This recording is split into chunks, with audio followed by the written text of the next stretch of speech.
श्री आदर्श रामलीला उपसमिति बोरीवली द्वारा आयोजित भव्य रामलीला महोत्सव 2025 के रामलीला का भूमि पूजन रविवार की सुबह बोरीवली विधायक संजय उपाध्याय की उपस्थिति में संपन्न हुआ।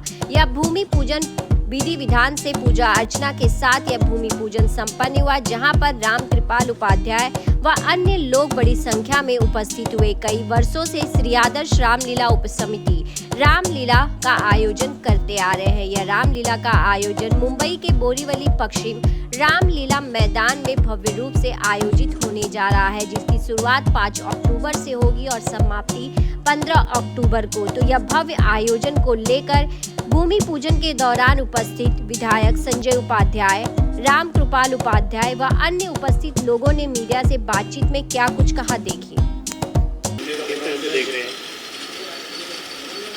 नवरात्रि के शुभ अवसर पर पिछले 45 वर्षों से बोरीवली में जो रामलीला हो रही थी उसका शुभारंभ हुआ है। आज भूमि पूजन हुआ है।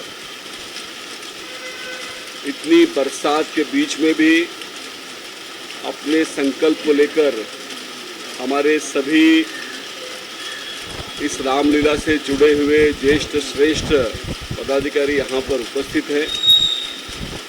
यही दर्शाता है कि इस बार की रामलीला जोरदार होगी, क्योंकि बरसात थी, उसके बावजूद गणेशोत्सव धूमधाम से मना, दहीहंडी धूमधाम से मनी। नवरात्रि में बरसात होने के बाद भी बरसात में भीगते हुए भी लोगों ने रास गरबा का आनंद लिया है। और राम के लिए तो बोरीवली के लोगों में अपार श्रद्धा है। सभी रामभक्त हैं, तो निश्चित ही इस बार की रामलीला का आयोजन अद्भुत होगा, ऐसा मुझे पूरा विश्वास है।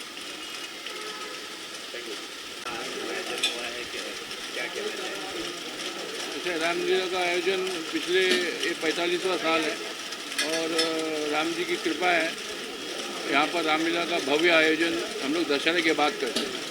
जब पूरे मुंबई में रामलीला समाप्त हो जाता है तब यहाँ जाकर हम लोग दशहरे के बाद 5 तारीख से शुरू करते हैं और ये चलता है 15 दिन 11 दिन।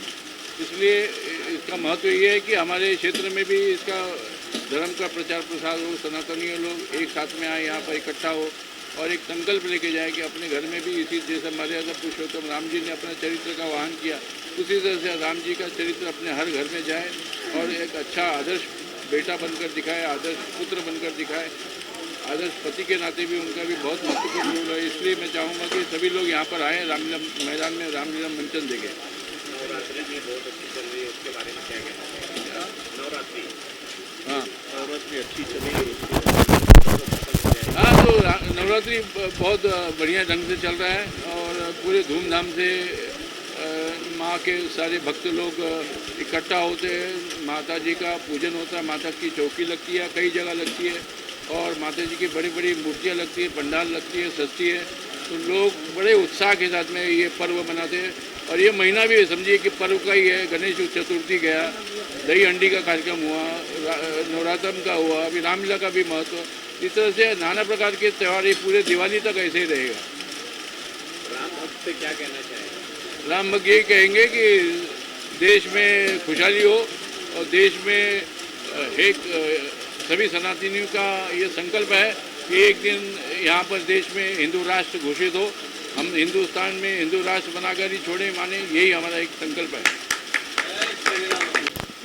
आज पंडित रामजस उपाध्याय जी के नाम पे जो इस रामलीला ग्राउंड का नाम पड़ा है, आज यहाँ भूमि पूजन हुआ और यहाँ विगत 45 वर्षों से ये रामलीला होती आई है।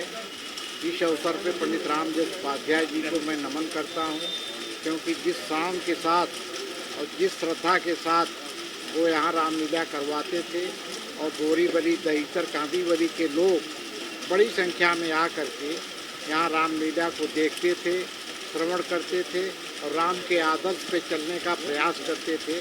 आज उसी परंपरा को कायम रखते हुए उनके सुपुत्र और रामलीला के जो यहाँ की जो समिति है बोरीवली की, उसके अध्यक्ष एडवोकेट रामकृपाल उपाध्याय जी के नेतृत्व में रामलीला चल रही है। एडवोकेट जयप्रकाश मिश्रा जी इसके कार्याध्यक्ष हैं और बड़े सीनियर लोग यहाँ के पदाधिकारी हैं, और बोरीवली, दहीसर और कांदीवली और बड़े दूर दूर से लोग आते हैं। मैं सबको आह्वान करता हूँ कि रामलीला का यहाँ उत्सव जिस दिन से आरंभ हो और जिस दिन यहाँ समापन हो, उस दिन सभी भक्त यहाँ आकर के और रामलीला को देखें, श्रवण करें, भगवान राम के आदर्शों पे चलें। इतनी ही प्रार्थना है। जय श्री राम। जय श्री राम। एक नायक का नहीं है, भारत की संस्कृति और सनातन का प्रतीक है। राजा हो तो कैसा हो, बेटा हो तो कैसा हो, भाई हो तो कैसा हो, पति हो तो कैसा हो, ये राम से सीखने की आवश्यकता है। आज का जो समय चल रहा है उसमें बेटा बाप को नहीं पूछता है। हमारे यहाँ तो संस्कृति ऐसी है, जिस राम को राज्य मिला वो राज छोड़ के वन में चले गए। भाई भरत को राज्य दिया, वो खड़ाउरे की पूजा करने लगा। और इस तरह का राज्य है कि दूसरे संस्कृति में इस तरह का कोई उदाहरण नहीं मिलता है।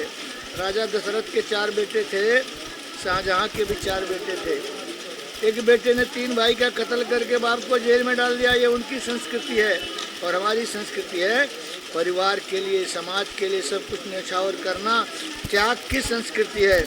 और रामलीला अपने समाज के लोगों को त्याग की संस्कृति, भाईचारे की संस्कृति, दुष्टों के दलन की संस्कृति सिखाती है। रामलीला का यही संदेश है। जय जय श्री राम। कई सालों से भव्य रामलीला मनाया जाता है। बाबूजी थे और अच्छी तरीके से सभी पब्लिक आती है। सभी लोगों को मतलब रामलीला में क्या हुआ, राम ने क्या त्यागा, क्या पाया, क्या खोया, हर चीज़ का वर्णन किया गया है।